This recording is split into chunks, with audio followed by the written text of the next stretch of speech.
Bonjour à toutes et à tous, je suis très content de vous retrouver pour cette nouvelle interview et dans ce format l'inspiration de la semaine, je reçois aujourd'hui Marius Chalumeau. Salut Marius, comment tu vas? Salut Alex, très bien, merci et toi? Bah écoute, ça va impeccable.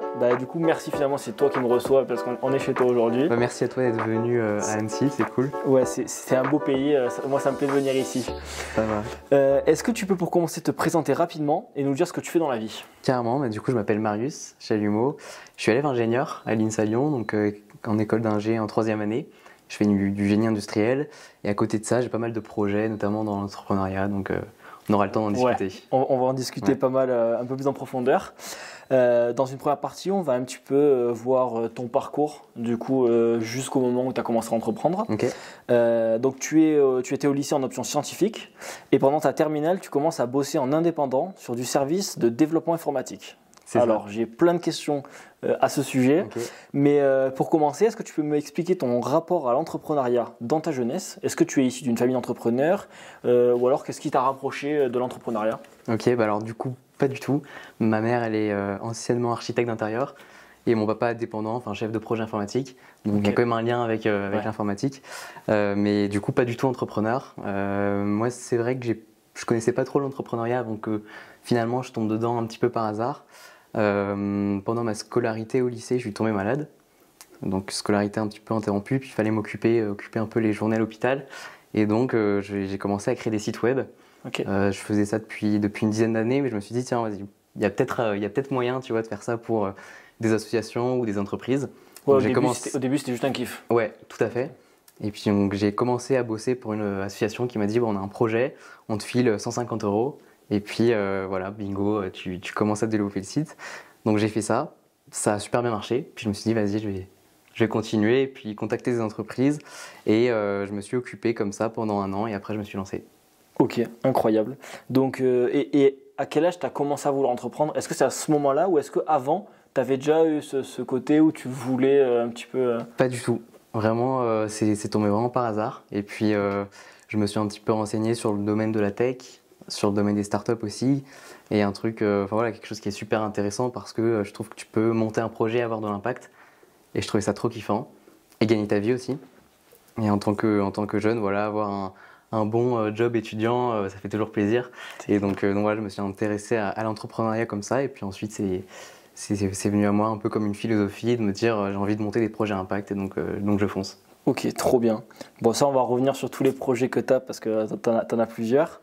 Est-ce que tu peux juste expliquer en quoi ça consiste, du coup, le développement informatique? Parce que ça ne cible pas uniquement les sites internet. Ouais. Tu as plusieurs missions, on va dire. Est-ce que tu peux expliquer? Tout à fait. Alors, on a 3 offres différentes. La première, c'est du conseil informatique, c'est-à-dire qu'on va voir des entreprises qui ont un besoin ou pas, et on audite un petit peu leur système d'information, on leur dit bon, ça va, ça fonctionne bien, par contre là on a identifié potentiellement des choses que vous pourriez optimiser, et donc on leur propose dans un rapport toutes les optimisations possibles, et ensuite on les développe. Donc ça, c'est une première activité. La deuxième activité, c'est du développement de sites internet classiques, donc des sites vitrines pour présenter une boîte, des sites e-commerce pour vendre des produits en ligne. Et la troisième activité, c'est du référencement web.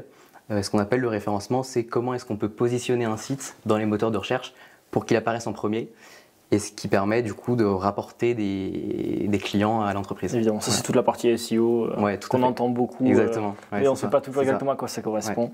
Ok. Et en terminale scientifique, on a quand même beaucoup de travail. Je suis passé aussi par là. Donc honnêtement, c'est la période où j'ai peut-être le plus bossé, encore plus qu'après en école. Pourquoi tu as décidé de te lancer à ce moment-là? Du coup, parce que du coup en terminale, tu étais quand même en cours, ou alors est-ce que tu n'étais pas du tout en cours?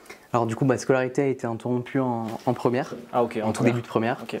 Donc du début de la première à la moitié de ma terminale, j'étais pas en cours, mais j'ai quand même passé mon bac de français, tu vois, à l'hôpital pour pas perdre d'année, parce que j'étais bien motivé pour pas retaper. Ok. Et donc voilà, j'avais quelques projets web professionnels en parallèle, et quand je suis revenu en cours, ça a été compliqué parce qu'il fallait rattraper un petit peu mon retard. Donc j'ai mis en pause l'activité. Ok. Et malheureusement, et heureusement pour moi, il y a eu la crise du Covid, confinement. Et donc du coup, j'ai fait que 2 mois en cours en terminale, et puis ensuite 4 mois un peu free, puis surtout quand on n'avait pas le bac. Donc une bonne opportunité pour passer du temps avec ma famille et bosser sur mes projets perso. Et ouais, j'imagine que forcément ça a été, c'est tombé finalement au bon moment parce que du coup tu as pu développer l'activité encore plus. À ce moment-là, tu commences à utiliser le fameux réseau social LinkedIn. Yes. Moi à ce moment-là, parce que maintenant je l'utilise aussi, mais à cette époque-là je connaissais pas du tout. Okay. Pourquoi tu as commencé à poster sur la plateforme? Alors au début juste pour partager, parce que c'était essentiellement des collègues de mon père, la famille, les amis qui me suivaient. Et donc voilà, pour montrer un petit peu que j'étais actif. Et je me suis ensuite rendu compte qu'on pouvait générer des clients, des prospects sur LinkedIn. Et donc j'ai commencé un petit peu si tu veux, à poster en me disant peut-être que le fait de partager mon expérience, de partager 2-3 tips sur la création de site internet, le référencement, ça peut potentiellement m'amener des clients. Et tu vois, en 2020 ou 2019, je sais plus, je poste mon CV sur LinkedIn en disant voilà, je recherche des missions de développement web. Et un client reposte le post qui apparaît dans son feed forcément. Et une de ses relations met un commentaire en mode Marius, on a besoin d'un site web ultra rapidement pour nos clients marocains. Appelle-moi cet après-midi. Je l'appelle et bingo, voilà, on a signé le lendemain même, donc c'était une chouette expérience. Donc ça marche. Ouais, carrément. Ok, bon bah ça c'est une bonne première expérience on va dire sur ça. Ouais. Après ton lycée, du coup tu rentres à l'Institut national des sciences appliquées pour être ingénieur en industrie, en génie industriel, pardon. C'est ça, ouais. Pourquoi avoir choisi cette voie? Parce que, donc alors à l'INSA, donc je suis rentré post-bac. C'est une prépa intégrée, donc maths, physique, thermo, un petit peu comme tout le monde, mais on n'a pas la pression des concours. Ouais. La seule pression qu'on a, c'est d'avoir les notes suffisamment bonnes pour avoir le départ qu'on veut. Et moi, je visais génie industriel parce que j'en avais marre des maths et de la physique. Je voulais faire quelque chose d'un petit peu plus concret, appliqué au monde de l'industrie et de l'entreprise. Et génie industriel à l'INSA, c'est le département qui est le plus généraliste et qui te permet aussi de développer des compétences soft skills, typiquement du management ou de la finance. Donc voilà, c'est intéressant de ce point de vue-là. Ok. Et du coup, à côté de l'école, tu as rejoint un incubateur pour pouvoir accélérer le développement de Uinov, du coup ta boîte de site internet et d'informatique. Est-ce que tu peux nous dire à quel incubateur et pourquoi avoir choisi d'être incubé? Ouais, alors c'est pas vraiment un incubateur, c'est plus ce qu'on appelle un centre d'entrepreneuriat, donc qui promeut l'entrepreneuriat auprès des jeunes avec différents programmes. Et je suis plus dans un programme de pré-incubation, donc qui prépare une phase d'incubation. L'objectif d'aller dans ce genre de programme, c'est déjà de rencontrer des étudiants entrepreneurs, parce que voilà, je pense que c'est important d'être entouré de jeunes qui ont un petit peu les mêmes appétences, les mêmes envies, les mêmes centres d'intérêt que toi. Ça, c'est super important. Ça permet aussi de discuter et de débloquer des problématiques. Et puis, parce qu'au final, vous êtes plusieurs à avoir les mêmes problématiques sur des sujets différents. Carrément. Et vous vous retrouvez aux mêmes endroits. Mais on se rend compte que souvent, c'est des problématiques qui sont quand même assez similaires. Par exemple, voilà, comment est-ce qu'on peut aller chercher du client? Comment est-ce qu'on fait du démarchage à froid? Et ça, on ne le sait pas forcément, surtout en école d'ingé, où on ne développe pas ce genre de compétences. Donc, c'est intéressant de ce point de vue-là. Et puis aussi, c'est intéressant parce que tu rencontres des mentors, des entrepreneurs qui ont de l'expérience, qui peuvent te faire des retours d'expérience et te mentorer, te donner des conseils. Et puis, voilà, l'objectif, c'est, dans un esprit de bienveillance, essayer d'accélérer ton projet. Voilà. Ok. Et est-ce que, du coup, tu penses que ça t'a aidé ce centre d'entrepreneuriat? Est-ce que tu penses qu'il t'a apporté les compétences ou des relations qui étaient importantes à ce moment-là? Carrément. Typiquement, le démarchage à froid, je ne savais pas faire. Et puis voilà, avec 2-3 tips, tu te rends compte qu'il faut un pitch qui soit impactant en 30 secondes. Donc, tu apprends déjà à le préparer. À le préparer, à pitcher. Et puis surtout au niveau rencontre. C'est vraiment chouette de voir que tu n'es pas tout seul. Il y a des étudiants entrepreneurs qui ont des études et un projet entrepreneurial à côté. Ça existe, c'est possible. Et c'est très chouette de rencontrer ce genre de profil. Oui, et puis on parle souvent des relations, du carnet d'adresse, des contacts, mais au-delà de tout, c'est quand même important. Au-delà de... Enfin, c'est pas obligatoire qu'il soit apporteur d'affaires, mais par contre, c'est hyper enrichissant et ça aide au quotidien d'avoir des gens vers qui se tourner pour poser des questions, des gens que tu peux aider aussi, c'est hyper formateur. Bien sûr, puis tu te fais en fait des super potes. Et si un jour tu as un coup de mou, tu as un client qui t'a dit que ton boulot était mal fait ou que tu t'es pris une porte, on t'a dit non, c'est trop cher ou non, on va bosser avec quelqu'un d'autre, c'est savoir comment est-ce que tu l'appréhendes. Tu as des gens sur qui te reposer qui ont peut-être vécu la même situation et tu peux te dire ok, voilà, c'est pas grave. Ouais, qui ont plus de recul aussi sur la situation, quoi. De ouf. Et donc ça, je pense qu'au début c'est important, surtout voilà, moi j'ai commencé l'entrepreneuriat, j'avais 17 ans et t'as peut-être pas aussi la maturité, le recul nécessaire pour... J'imagine. Et donc aujourd'hui tu as le statut étudiant-entrepreneur. Tout à fait. Qu'est-ce qui t'apporte et qu'est-ce que cela signifie concrètement ? On va dire d'un point de vue général. Ouais, alors statut étudiant-entrepreneur, c'est un statut juridique qui t'est accordé si tu es porteur d'un projet entrepreneurial ou associatif, c'est important de le préciser. Et c'est un statut qui te permet de valoriser ton parcours entrepreneurial pendant tes études. Donc concrètement, tu peux faire passer certains de tes stages. Typiquement, nous en école d'ingé, on a un stage en 4e année. Potentiellement, je peux le faire passer en stage dans ma boîte. Ce qui permet de bosser à temps plein pendant 4 mois dessus. C'est sûr. Donc super intéressant. Ça te permet aussi de justifier certaines absences auprès de l'administration de ton école. Voilà, je participe à un séminaire où j'ai des rendez-vous clients, j'ai le statut étudiant-entrepreneur, je peux le faire de manière légale, on va dire. Oui, de manière justifiée en fait. Ouais, voilà, tout à fait. C'est pas je rate des cours pour rater des cours. Ouais, exactement. Ouais. Exactement. Et puis voilà, sur le CV, tu as aussi un statut qui valorise ton expérience. Et qui est reconnu par les autres, comme quoi tu as vraiment été un étudiant-entrepreneur, voilà, et tu n'as pas juste fait un petit projet. Clairement. Pour avoir le statut, en fait, tu dois pitcher ton projet à un jury qui ensuite te décide si tu l'accordes ou pas. Et c'est un statut qui est valable 1 an.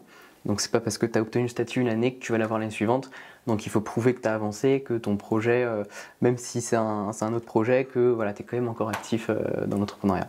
Ok, et est-ce que ça tu l'as passé au sein de ton école ou alors c'est complètement à côté avec un autre organisme ? C'est totalement à côté, ça s'appelle le PEPIT. Alors je ne me rappelle plus de la signification de l'acronyme, mais en fait en France il y a 33 PEPIT. Oui, il y en a plein. Donc 33 centres qui développent l'entrepreneuriat étudiant, et c'est auprès de ces centres pépites que tu peux obtenir soit le statut étudiant-entrepreneur ou soit passer le diplôme étudiant-entrepreneur qui est l'étape d'après si tu veux, donc ce qu'on appelle un petit peu la pré-incubation et qui te permet de participer à des séminaires, des formations de manière un peu plus conséquente que si tu as juste le statut étudiant-entrepreneur. Ok.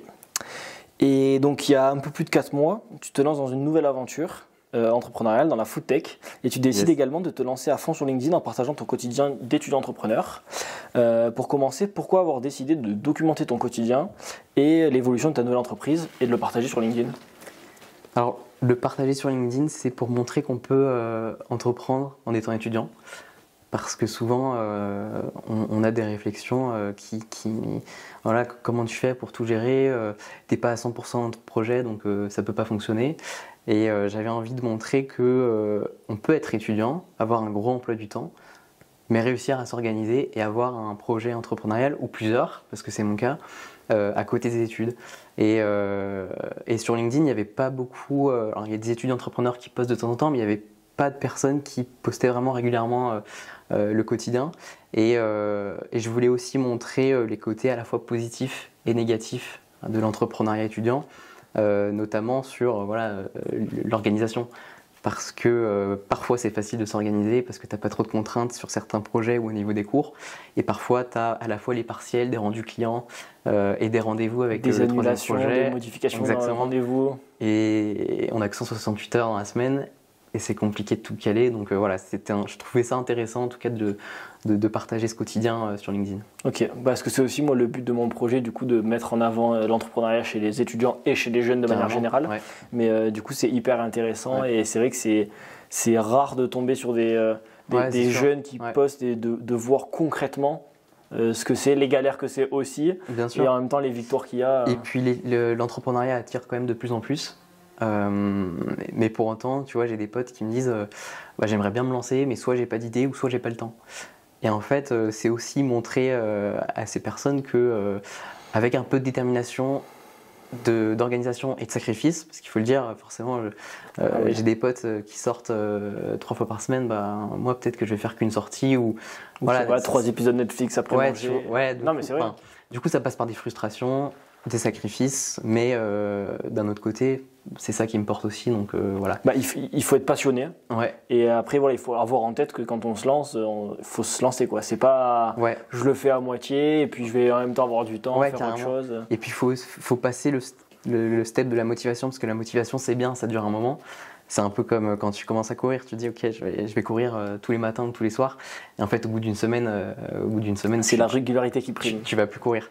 Et donc c'est plus voilà, de la détermination et avoir aussi, je pense, une vision à long terme, de se dire pourquoi est-ce que je lance ce projet. Et puis après voilà, ça fait. Ouais, j'imagine. Est-ce que tu peux du coup nous en dire plus sur ta nouvelle idée et comment tu l'as eue? Carrément. Donc on développe, parce qu'on est 2 dans le projet, Ok. je vais commencer par là, avec mon associé qui s'appelle Morgane de Polignac, qui est chef cuisinier.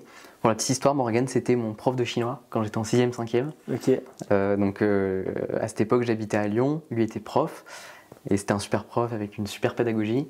Et fin de 5e, il nous annonce qu'il va vivre de sa passion, il va se reconvertir dans le domaine de la cuisine. Excellent. Et nous, on était tous dégoûtés parce que c'était un super prof et que la prof de 4e, c'était un vrai dragon. Donc on était trop deg.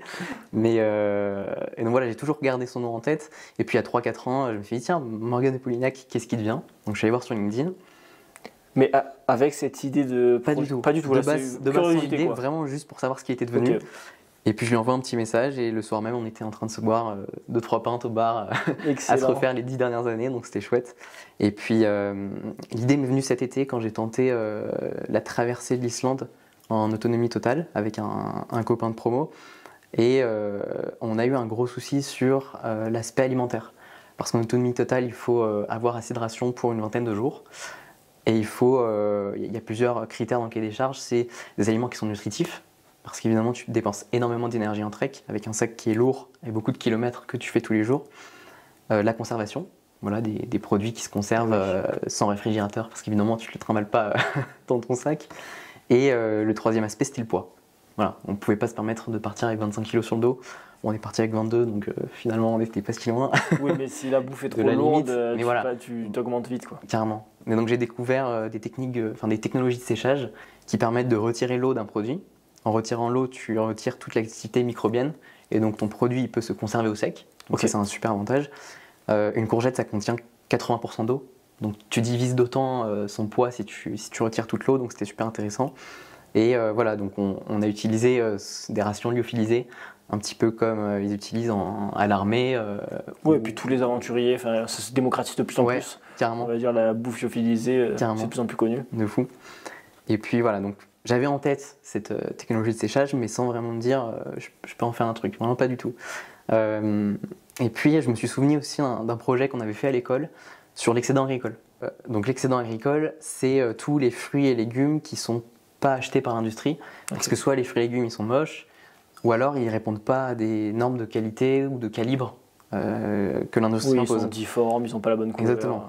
Et en fait, chaque année, en France, il y a 10 millions de tonnes de fruits et légumes qui sont gaspillés. Okay. Et c'est ultra dommage parce que y a des gens qui n'ont pas à manger. Tu vois, oui, c'est une catastrophe.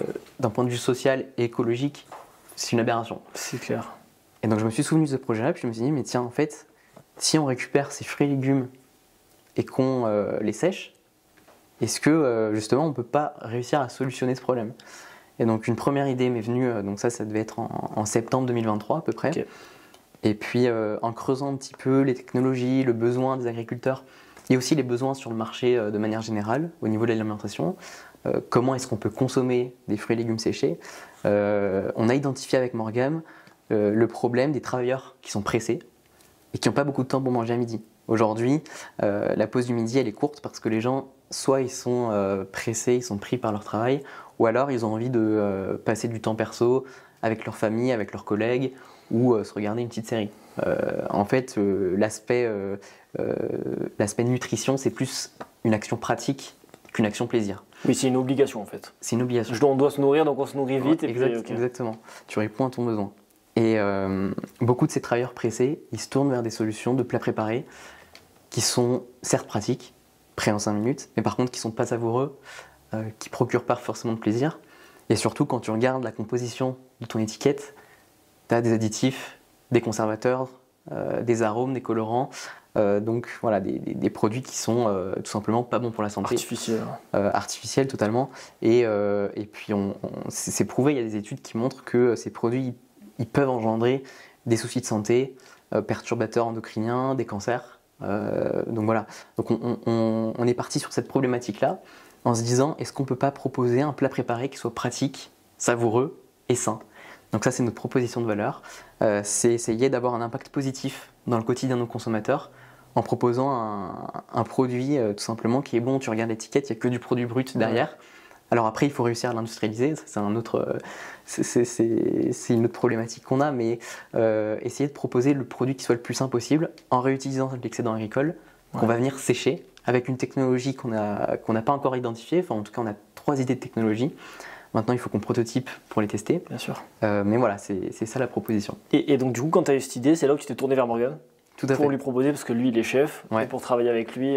Carrément. Déjà, j'avais envie d'un projet un petit peu plus hard que Winov, hard dans le sens où il faut développer un produit avec une phase de prototypage et d'industrialisation. Parce que Winov, c'est une activité qui est en ligne, donc c'est sympa, c'est super pratique. Je bosse de mon ordi d'où je veux, mais je suis tout seul.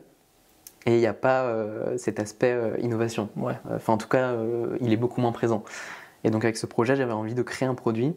Et je me suis dit, il me manque forcément des compétences. Moi, j'ai pas d'appétence et pas de compétences en cuisine, réalisation de recettes. Donc ça, c'est le taf de Morgan. J'ai des compétences en génie industriel parce que c'est l'objet de mes études. Donc ça, c'est un plus pour le projet. Et il nous faudra, c'est un profil qu'on est en train de rechercher actuellement, une 3e compétence sur l'aspect nutritif, diététique, pour proposer des recettes qui répondent à nos cahiers des charges et qui sont équilibrées et bonnes pour la santé. Bien sûr. Voilà. Donc l'objectif, c'est d'être 3 au board et puis monter un projet qui soit impactant et puis voilà, que les futurs travailleurs pressés, ils se tournent vers notre solution. Génial.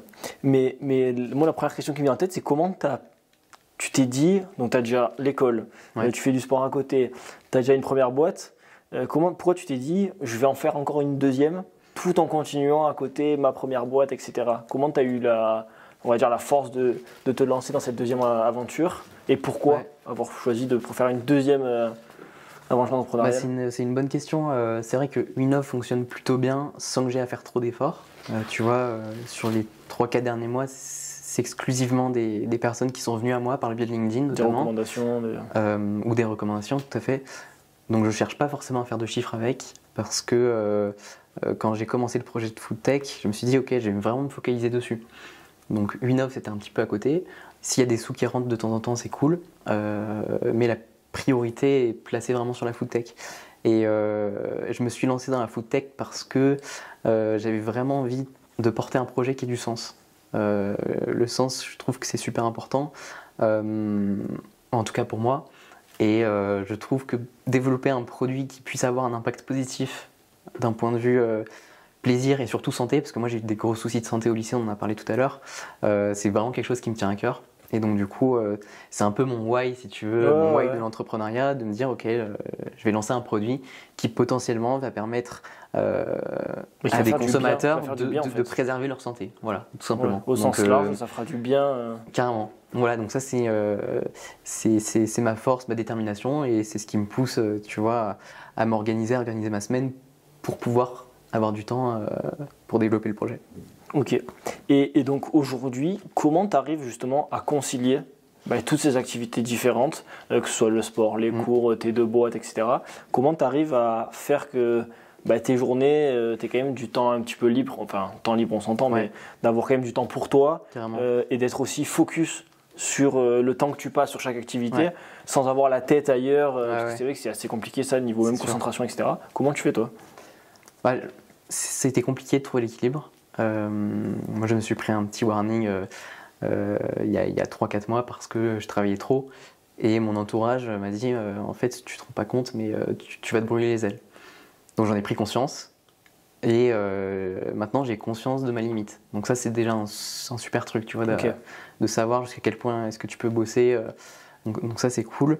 Et ensuite j'ai priorisé donc d'abord les cours parce que en France, c'est bien d'avoir un diplôme, ça te sécurise.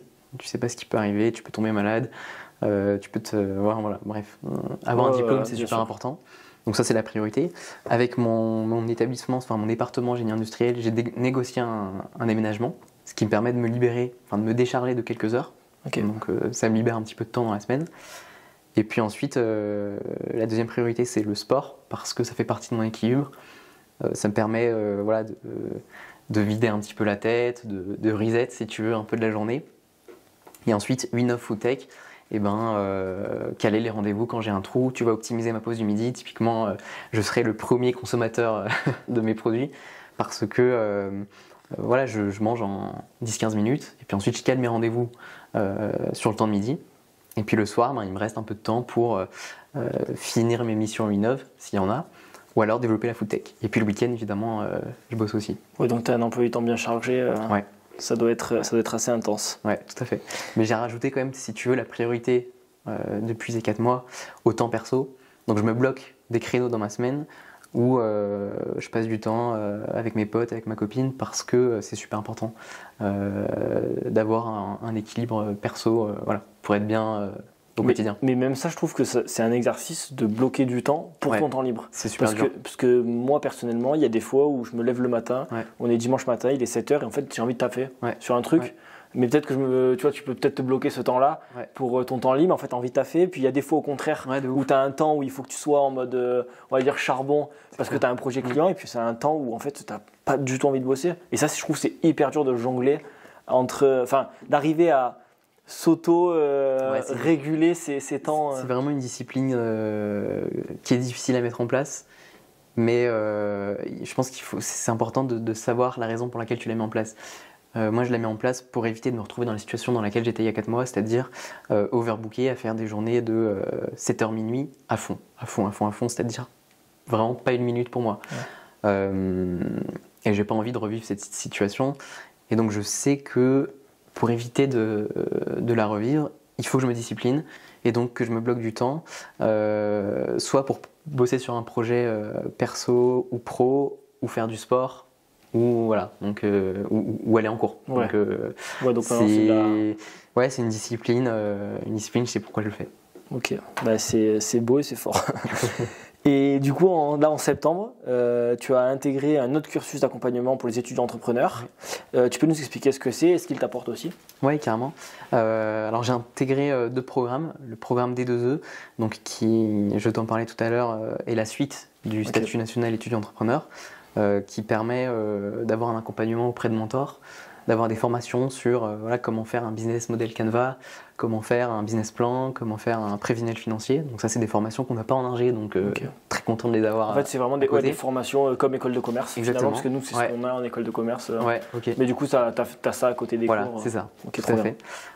En moins poussé que vous, du coup, mais ça permet d'avoir une bonne base, une boîte à outils, en fait, dans laquelle tu viens de te servir quand on a besoin de ton projet. C'est hyper bien que tu le dises parce que du coup, il y a plein de gens qui ne sont pas forcément en école de commerce et qui, en fait, tu n'es pas bloqué. Tu peux faire à peu près n'importe quelle étude que tu veux. Et à côté de ça, tu peux quand même être dans des organismes qui t'accompagnent sur les thématiques dont tu as besoin et pour rencontrer les gens que tu as besoin. Carrément. Typiquement, les deux programmes pépites, donc SN2E et D2E, sont super pour ça. Parce que quel que soit ton milieu social et quelles que soient les études que tu fais, si tu es étudiant, tu peux avoir accès à ces programmes moyennant un peu de motivation lors du pitch. Et ça te permet d'avoir accès à une super boîte à outils en fait, dans laquelle tu peux venir te servir pour tes projets.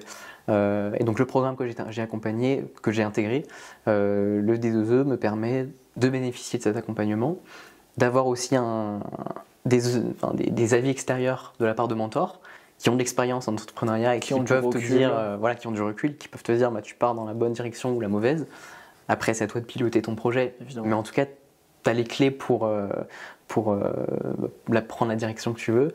Et enfin, les rencontres. Rencontrer des entrepreneurs et des étudiants entrepreneurs. Et ça, c'est super riche. Ok. Et du coup, c'est cet organisme que tu as intégré. Là, c'est pour ton entreprise dans la food tech. Tout à fait. Ça, c'est pour la food tech.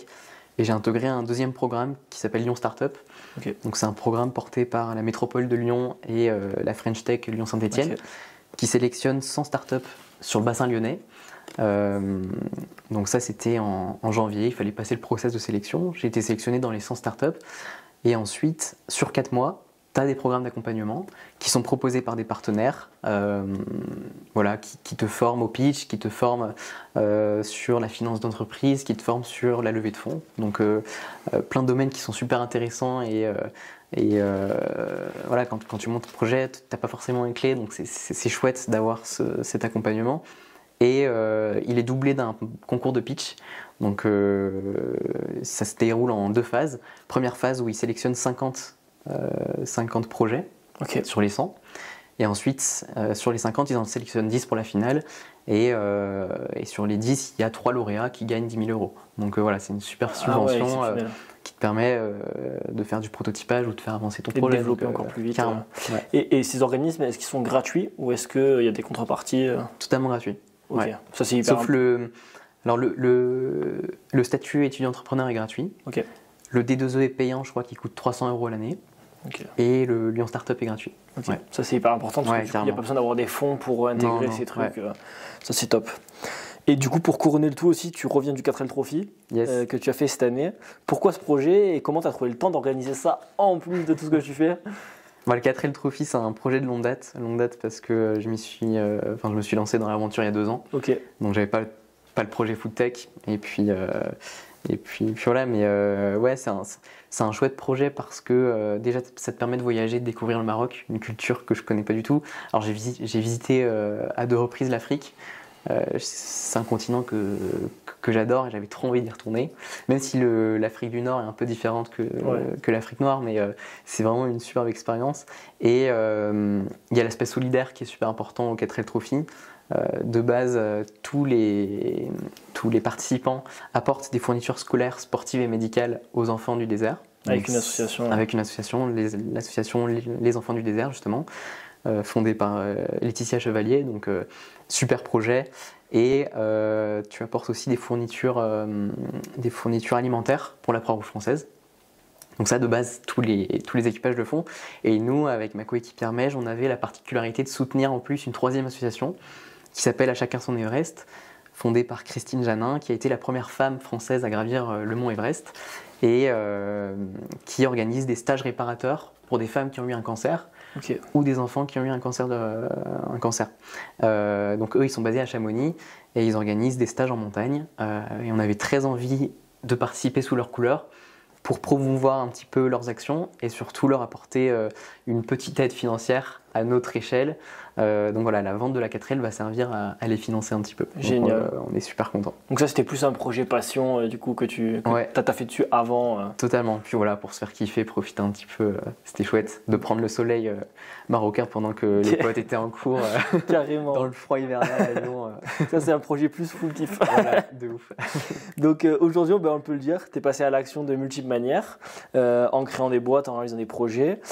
Comment tu arrives à toujours rester focus dans tes projets et à pas vraiment prendre de temps mort, on va dire, parce que c'est vrai qu'il y en a plein des fois entre les projets, ils prennent 2 mois tranquilles, un peu comme les vacances d'été ou quoi.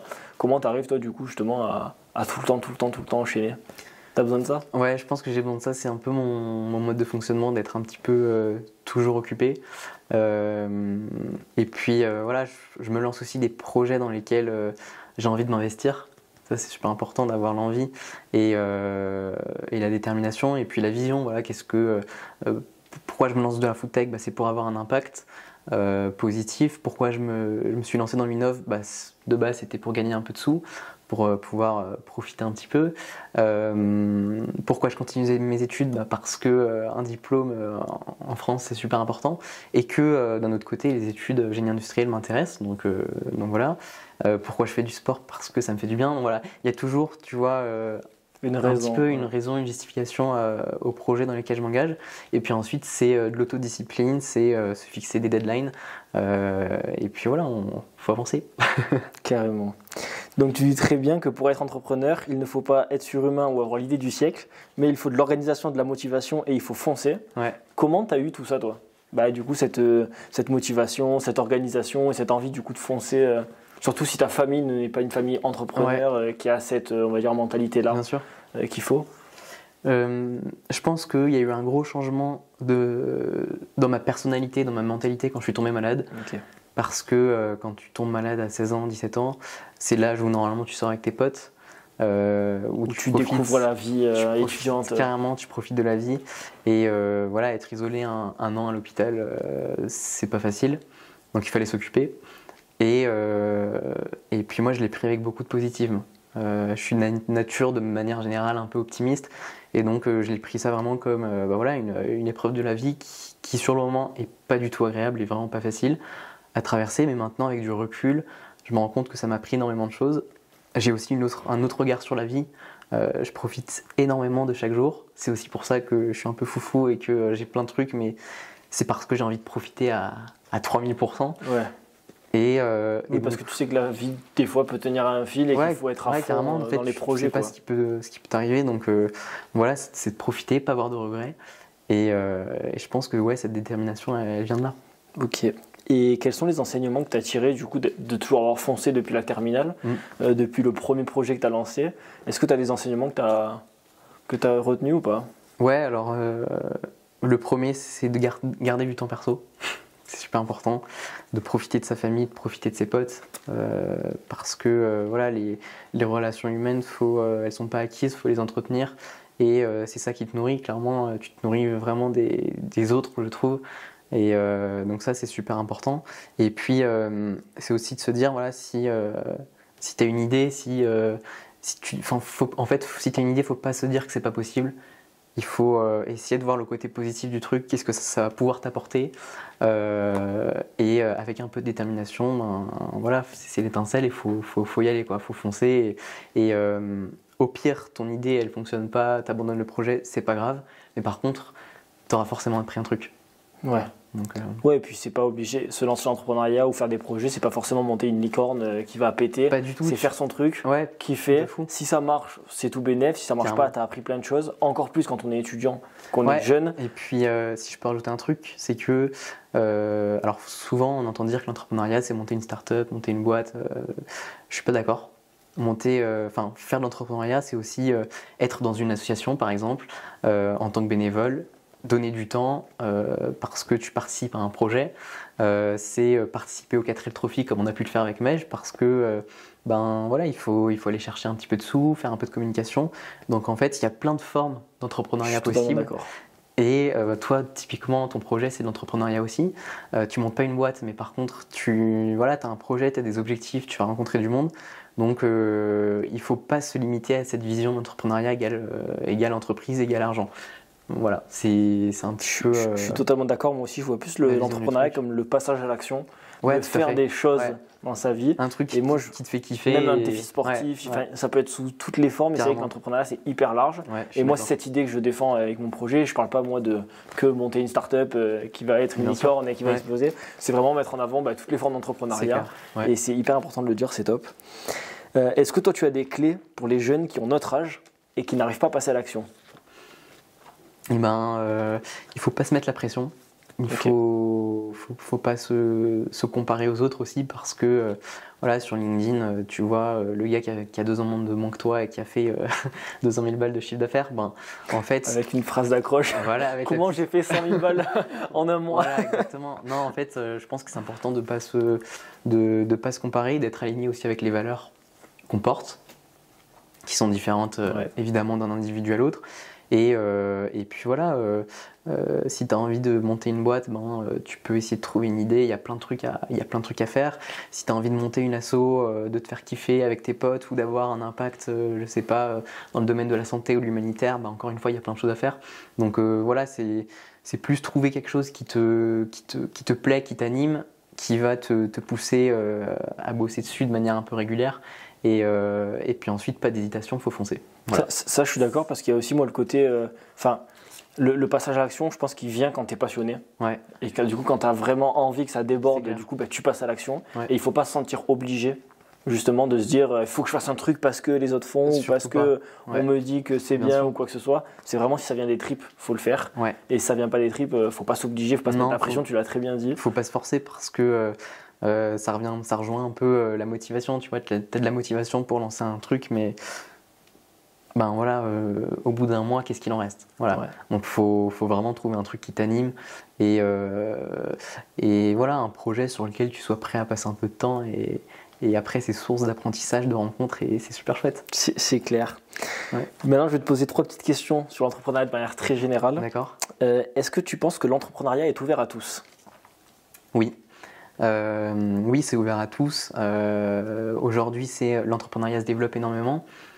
Il y a beaucoup de programmes maintenant qui accompagnent les étudiants pour monter un projet, que ça soit associatif ou que ça soit d'un point de vue business, voilà, pour créer de l'argent. Donc oui, l'entrepreneuriat est accessible à tous et il est aussi démocratisé en ligne comme voilà, des projets comme le tien ou d'autres peuvent le faire. Donc voilà, je trouve que aujourd'hui c'est facile de se lancer. Ouais.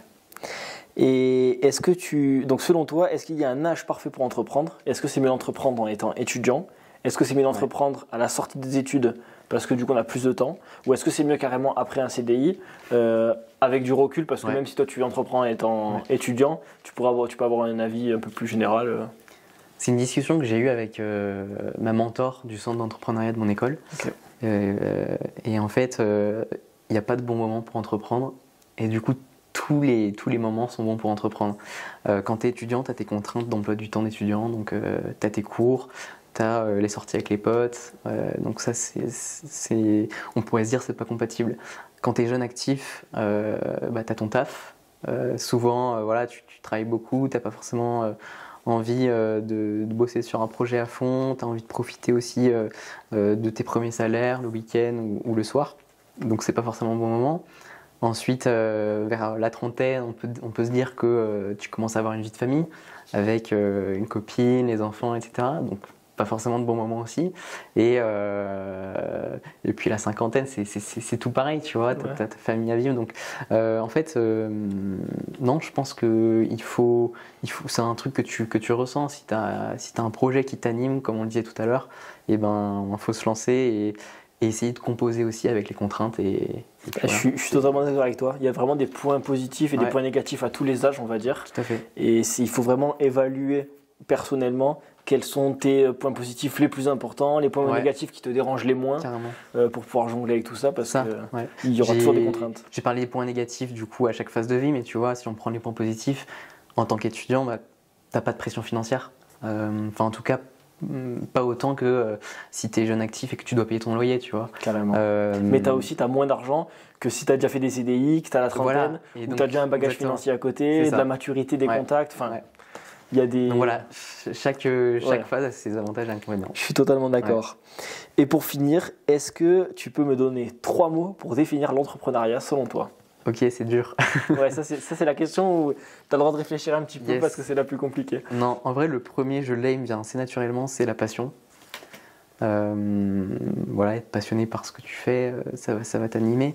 Le deuxième mot, c'est, je pense, du dépassement de soi, dans le sens où tu apprends à te connaître en bossant à fond sur des projets, en développant tes compétences, en te confrontant aussi aux avis parfois divergents sur tes projets, que ce soit business ou associatif. Et le dernier, je mettrais l'humain.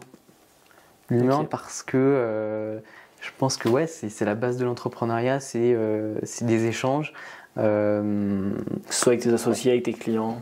Et puis on se rend compte aussi que tous les projets finalement, ils sont, si tu veux avoir un impact, tu vois, typiquement un impact positif, voilà, t'as de l'humain au cœur des projets et je trouve que voilà, ça résume bien l'entrepreneuriat en 3 mots. C'est des très bons mots, moi ça me va totalement.